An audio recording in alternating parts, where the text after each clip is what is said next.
अवधूता गगन घटा गहरानी रे।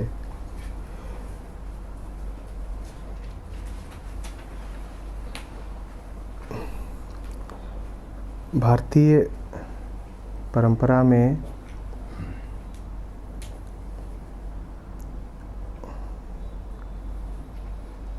अवधूत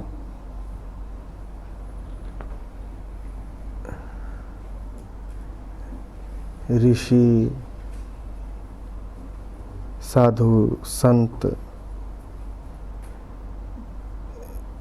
इन सब के समदृश्य नहीं, इनसे ऊंची अवस्था है।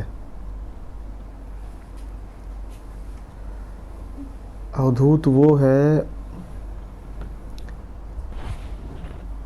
जो पूरे तरीके से संसार का हो गया है। अवधूत वो है जिसके कोई भ्रम शेष नहीं है।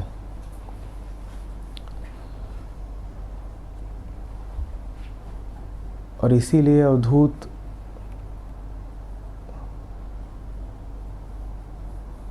के लिए कहा गया है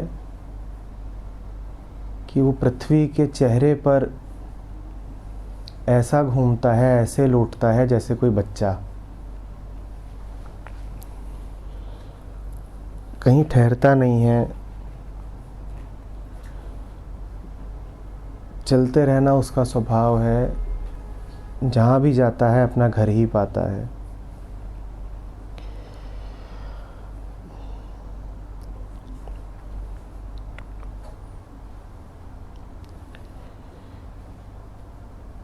ऐसे अवधूत को संबोधित कर रहे हैं कबीर।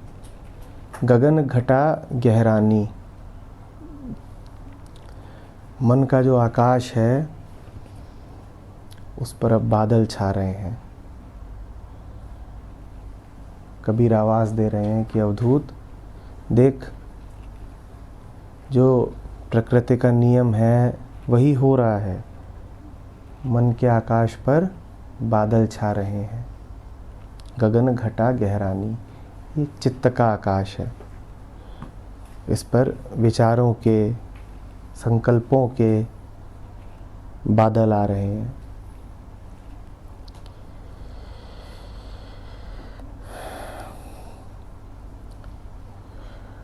पश्चिम दिशा से उल्टी बदली रुमझुम बरसे मेहा।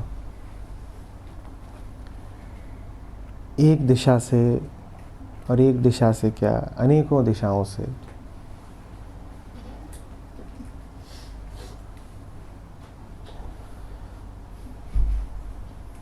संसार अब तेरे भीतर पुनः विकृत रूप में प्रवेश करने की कोशिश कर रहा है।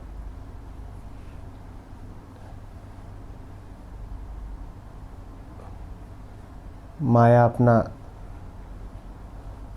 आकर्षक नाच फिर शुरू कर रही है।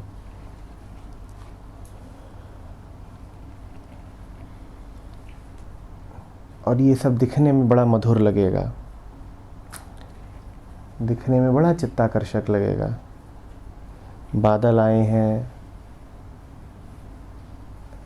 हल्की रुमझुम फुहार है। ऐसा हो सकता है अवधूत कि तू भी बहक जाए। तो कहते हैं कि उठो ज्ञानी खेत संभालो, बह निसरेगा पानी।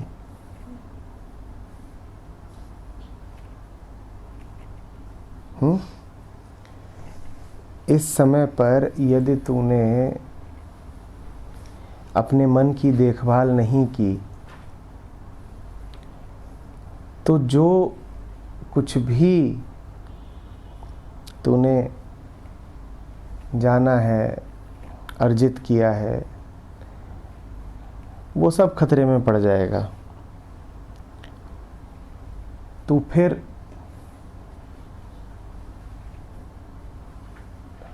उसी माया के शिकंजे में आ जाएगा, जिससे आज़ाद होकर के तू अवधूत हुआ था। निरत सुरत के बेल बनावो। निरत माने निवृत्ति, निवृत्ति मतलब छोड़ दिया, छूट गए। सुरत मतलब सुरति, सुरति मतलब याद करना, लगातार उसी के साथ रहना। निरत सुरत के बेल बनाओ। बेल माने रस्सी। इनकी रस्सियाँ बनाओ। इन रस्सियों से जो तुम्हारा खेत है, जो तुम्हारा मन है, इसकी बाड़ तैयार की जाएगी। बाड़ को बांधने के लिए, बाड़ समझते हैं ना क्या, उसको बांधने के लिए इन रस्सियों का इस्तेमाल करेंगे। निरत और सुरत की। निरत सुरत के बेल बनाओ। बीजा बोवो निज धानी। और इसमें जो बीज डले तुम्हारे खेत में वो एक ही रहे, तुम्हारी समझ का, तुम्हारे जानने का, तुम्हारे ध्यान का बीज रहे। संदेश जा रहा है कबीर का कि अवधूत, बादल छा चुके हैं, वर्षा होगी,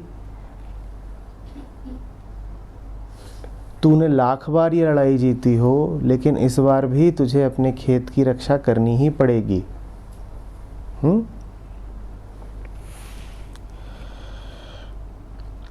दुविधा डूब जन्म नहीं पावे, बोवो नाम की धानी। इस क्षण पे शंकित मत हो जाना, दुविधा में मत डूब जाना। नाम की धानी बोवो, जिस बीज की बात कर रहे थे, हरि नाम की, राम नाम की धानी बोवो। वही है जो तुमको कैसे भी आकर्षण से, कैसे भी आक्रमण से बचा के रखेगी। हल्के मत पड़ जाना।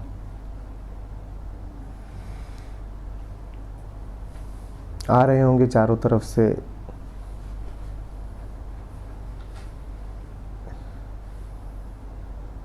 चित्त को खींचने वाले प्रभाव, तुम बहक मत जाना।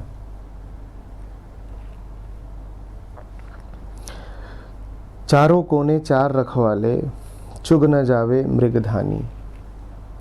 जो भी कुछ तुमने बोया है, ये कहीं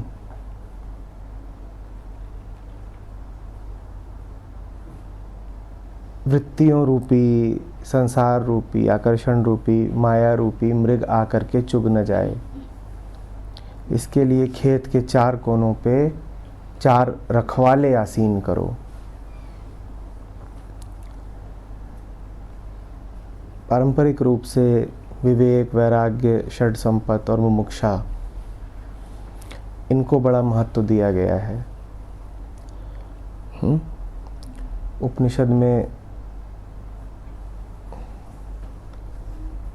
इनको साधना चतुष्टय के नाम से जाना जाता है। कबीर इन्हीं की बात कर रहे हैं कि इन चारों को अपने चार रखवालों की तरह प्रयोग करो। विवेक, वैराग्य, षड संपत्ति, मुमुक्षा। षड संपत्ति, उसमें शम, दम, उपरति, तितिक्षा, ये सब आते हैं।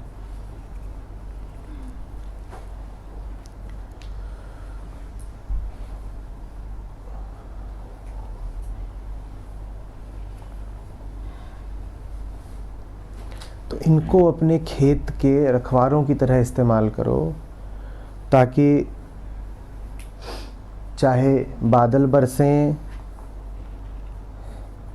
चाहे मृग और दूसरे जानवर आकर के तुम्हारे खेत पर हमला करें, तुम्हारी जो फसल है वो ख़राब ना हो जाए, तुमने जो नाम की धानी बोई है वो उजड़ न जाए।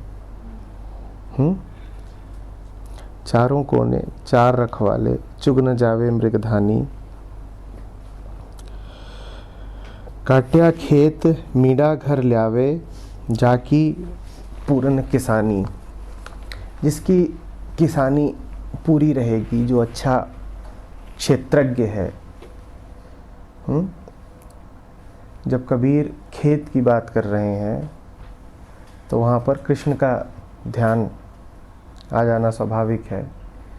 जहाँ उन्होंने क्षेत्र क्षेत्र के विभाग योग में यही बात करी है।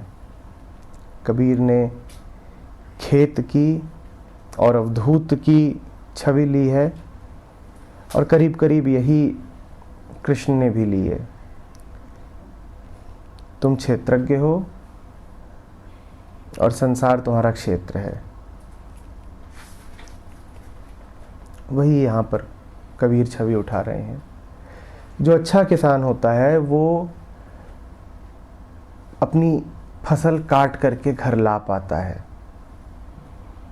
और जो नहीं होता, लापरवाह होता है, उसका यही होता है कि कभी पानी, वर्षा उसका खेत तबाह करती है, कभी जानवर आकर के उसका खेत चर जाते हैं, अंततः उसके हाथ कुछ नहीं लगता। वो यही पाता है कि जन्म वृथा गंवाया,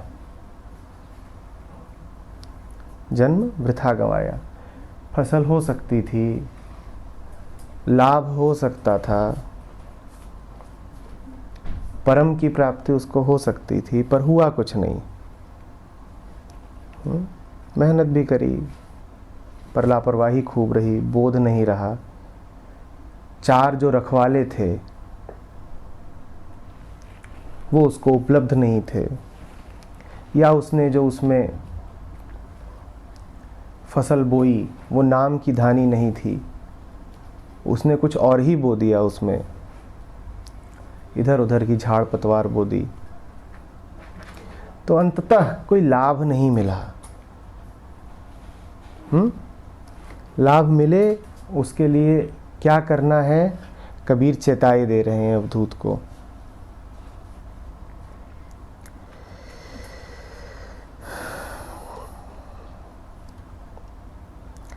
पांच सखी मिल करे रसोई, जी में मुनि और ज्ञानी। जिसने ये सारी सावधानियां बरत ली वो ऐसा क्षेत्रज्ञ हो जाता है, वो ऐसा मालिक हो जाता है कि ये जो पांचों इंद्रियां हैं अब ये उसकी परिचारिकाएं हो जाती हैं, ये उसकी रसोई कर रही हैं। ये कबीर की दुनिया है। यहाँ पर ऐसे कथन खूब मिलेंगे आपको कि ये तो छोड़ दो कि तुम पांचों माया का रूप रख के मुझे ठगने आई हो, मैं ऐसा मालिक बना हूं तुम्हारा कि अब तुम पांचों मेरी नौकरानी हो और मेरे घर में रसोई पकाती हो। और उस रसोई को जीम कौन रहा है? जीमे मुनि और ज्ञानी। तुम खाना पकाती हो और मुनि और ज्ञानी पंगत में बैठे हैं, वो भोजन करते हैं, वो ऐश करते हैं। तो इंद्रियों का और इंद्रियों से आने वाले संसार का त्याग नहीं है। अवधूत त्यागी नहीं है, अवधूत त्यागी नहीं है। वो तो कह रहा है आंखों भोजन पकाओ, हम खाएंगे। कानों सुंदर से सुंदर संगीत लेकर के आओ, हम सुनेंगे। बताओ क्या स्पर्श करना है, हम करेंगे। सब कुछ स्पर्श करने में बड़ा सुंदर है, बड़ा आनंदपूर्ण है। पांच रसोई, पांच सखी मिल करें रसोई, जी में मुनि और ज्ञानी। कहे कबीर सुनो भाई साधु, बो नाम की धानी। नाम की धानी बो, फिर आनंद ही आनंद है।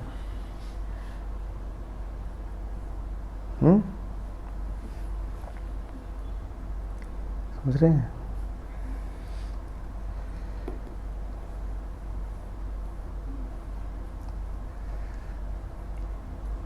खेत में क्या करते हैं, जानवरों से बचाने के लिए लकड़ियाँ, उसकी जो सीमा होती है, जो मेड़ होती है, उस पर गाड़ते हैं।